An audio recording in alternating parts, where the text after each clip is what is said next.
Breakups are never easy, especially when your former partner goes on to become one of the world's wealthiest oil-producing nations. This is exactly what happened to Sweden and Norway, which were united for nearly a century before peacefully separating in 1905. But why did Sweden and Norway break up? The story begins during the final years of the Napoleonic Wars. At the time, Norway was part of the Kingdom of Denmark, whose ruler, King Frederick VI, had sided with Napoleon. Sweden, meanwhile, had already suffered a major loss when Russia seized Finland in 1809.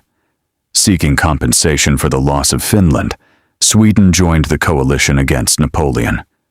In return, Britain, Russia, and Prussia agreed that Sweden would receive Norway.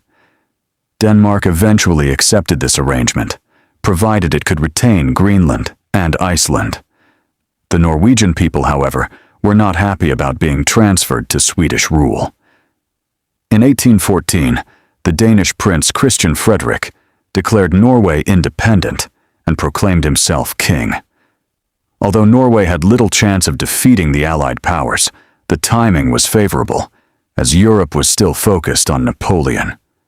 When Sweden moved to enforce the agreement, a brief war broke out.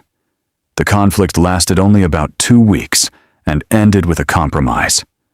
Norway agreed to enter a union with Sweden, but retained significant autonomy. It kept its constitution, limited the king's powers, and maintained its own armed forces. For several decades, relations between the two kingdoms remained relatively stable. Swedish kings generally adopted a conciliatory approach toward Norway. However, many Swedish politicians viewed Norway as the junior partner and feared that Norwegian demands for greater autonomy would never end. They were correct. Throughout the late 19th century, Norwegian politicians increasingly pushed for self-government. The turning point came in 1891, when Norway's Liberal Party won the elections. While many liberals favored complete independence, their immediate goal was separate Norwegian control over foreign affairs and trade. Sweden strongly opposed these demands, believing they would effectively destroy the Union. After Sweden hinted at military intervention, the Norwegian government temporarily backed down.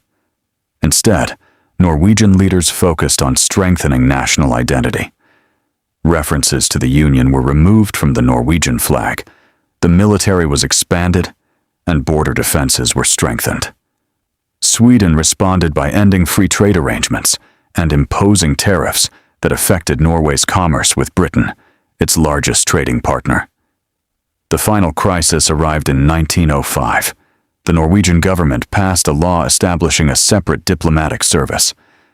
King Oscar II vetoed the legislation. In response, the government resigned. When the king refused both to accept the resignations and to appoint a new government, Norwegian leaders argued that he had violated the constitution by leaving the country without lawful leadership. Norway's parliament then declared that the union had effectively ended. Sweden mobilized its military, and Norway did the same. For a brief period, war seemed possible as both armies faced each other across the border. However, Swedish public opinion overwhelmingly opposed military action. A Norwegian referendum showed that 99.9% of voters supported independence, making it clear that Norway's desire for self-rule was nearly unanimous. Faced with threats of army mutinies and general strikes at home, King Oscar II had little choice. Sweden recognized Norway's independence and formally dissolved the union. Later that year, the Norwegian people elected Prince Karl of Denmark as their new king, who became King Haakon VII.